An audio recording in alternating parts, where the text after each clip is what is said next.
everyone. My name is Hubba Khatoon. I'm the Regional Innovation Director for Prairies at the Canadian Food Innovation Network.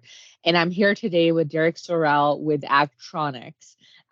We funded Derek through our funding program and just want to ask Derek some questions about how it's going, how their project is going, what the progress looks like.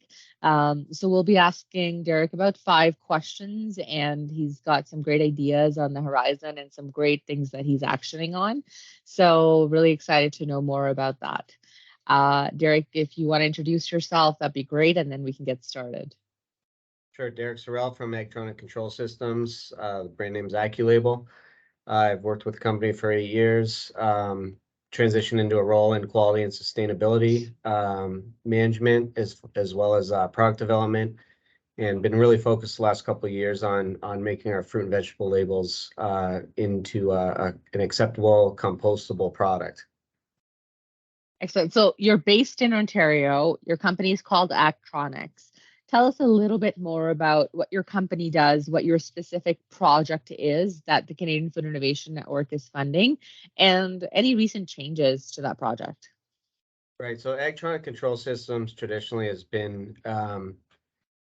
a leader in ag tech development and servicing agricultural as far as automated packaging and conveyors and production lines goes. But the real focus for 20 years or so has been our eco-friendly fruit labeling system. So vertically integrated company supplying label materials, custom label materials, as well as the labeling equipment, and a full global service package to go along with those contracts. So always been passionate and committed and stewards of the environment by offering paper labels versus plastic. And that's really our core belief is that is the plastic elimination and also moving into compostability with the fruit labels. That's great. And the labeling equipment that you use is called Orbit or ORB-IT.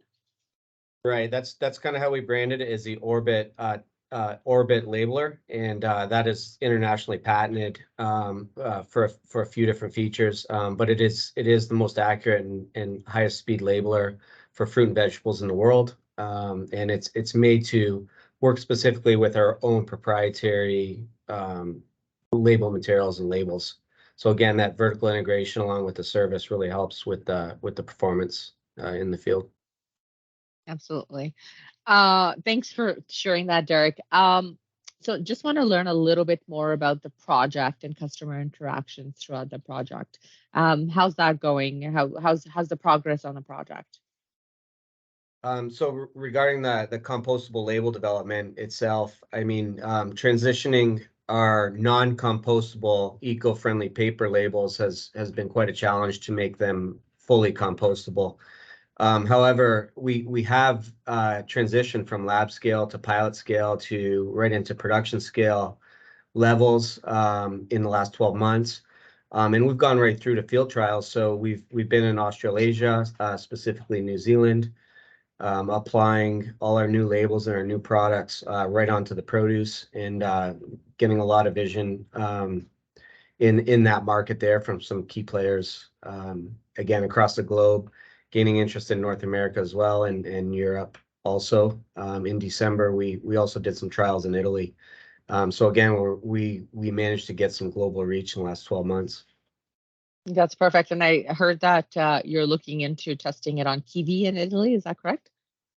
Yeah, so the kiwi fruit specifically is one of the most challenging applications for us. So when we prove out new products, generally that's kind of our benchmark. If we prove that out, we know generally we can modify the product from there to work for other applications such as delicate skin produce or edible skin produce. May not require as much tack strength and as much adhesive, say. So you kind of want an easier peel on those labels versus the kiwi. You really want to have that aggressive adhesive. So, all of those things has to be proven out along with compostability and along with food safety. And that's really the challenge, is to balance all those demands from those key inputs. Okay, yeah, thanks for sharing that. And you're right, every texture of every fruit is different. So it's important to recognize what adhesive works best with what type of fruit. And I'm sure it's a lot of work and a lot of field testing on your part.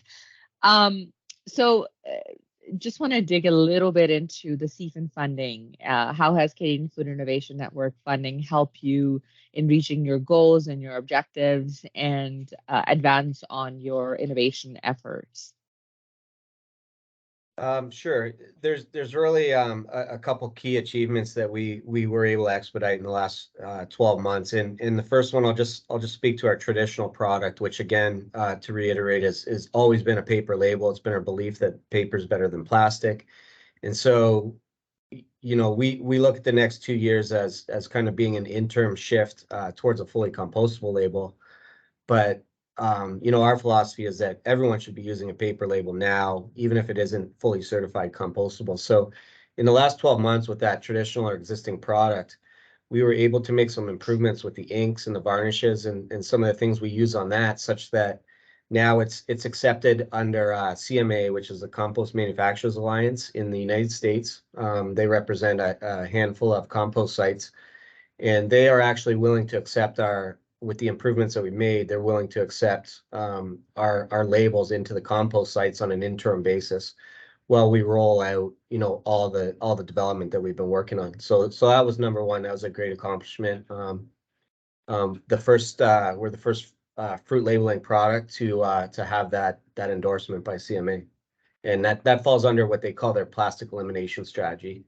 So not necessarily compostable, but they realize a paper label is much better in the compost than a plastic label. So to build on that, obviously we've been working on developing the compostability of the product, and a lot of that lies with the adhesive development, and we've made a lot of progress there. And we've even come full circle on that, and we do have a fully certified home compostable label available. It's working on our high-speed labelers. We have customers that are purchasing it now. It's certified under the France standard for backyard home compost. So those are two exciting achievements that we made in the last 12 months. Again, with our existing product and being able to launch a new product under what we call it, the Compost It label production name. Okay, so compostable stickers are definitely one trend. But I'm trying to understand, what trends are you seeing with consumers and with the companies that you're working with, and how are you changing your practices according to them or adopting to them? Yeah. So to my first point, I mean, traditionally all of these PLU fruit and vegetable labels have been made out of polyethylene plastic, and they just do not break down in a compost site or in wastewater, or if people throw them out of the window or anywhere. And so I think people are starting to realize the paper label really is the way to go, and we're getting a lot of traction on that. And it's an easy switch. It's kind of seamless. It's something people can do immediately.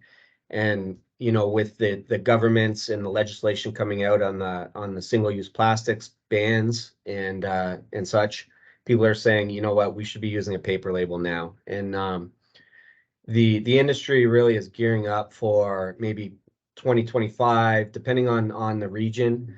Some states in the U.S. may be sooner.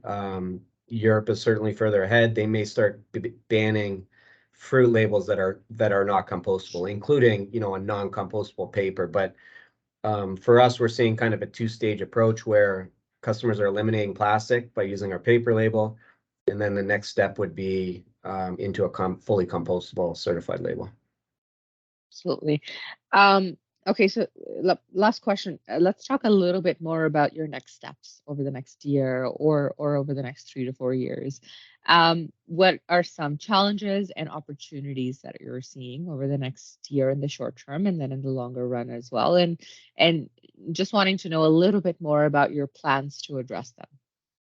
Right. Oh, no problem. So I mentioned we do have a fully certified label to the French home standard. So the first challenge really is if you think about fruit and vegetable and the global trade of it, I mean, really, the stuff gets shipped all over the world, imported and exported all over the world. So there's many standards to meet. So the France home standard may not necessarily be relevant to certain other regions. We also have, the industrial compost versus home. So there's about 7 or 8 different compost standards that we have to meet, and there's a lot of lab testing, a lot to do there to really truly have a globally certified compostable label. And the governments are quick to ban some of this stuff, but they are not interested in harmonizing, a global regulation. So we're stuck with trying to meet all the regulations, and that's really a challenge. Even from a food safety perspective, we traditionally want to meet, FDA in the U.S., EU in Europe, and GB China to kind of cover Asia. And so again, it's just because of the product does not stay in a certain region and it's shipped everywhere, we have to meet all of those global standards. So that's what we'll be up to in the next 12 months or so, refining the formulas for different applications, as we discussed earlier on, that we may need a delicate type label or a more aggressive label, or maybe one that works better with cold fruit or frozen applications. And so we'll be tweaking those formulas and coming up with a handful of niche products to really serve our customers well. And it's not going to be a one size fits all solution. Thanks. Well, thanks for this, Derek. Thanks for the update, and thanks for letting us know more about your plans and your ideas and how you intend to advance on them. Thank you very much. Thank you.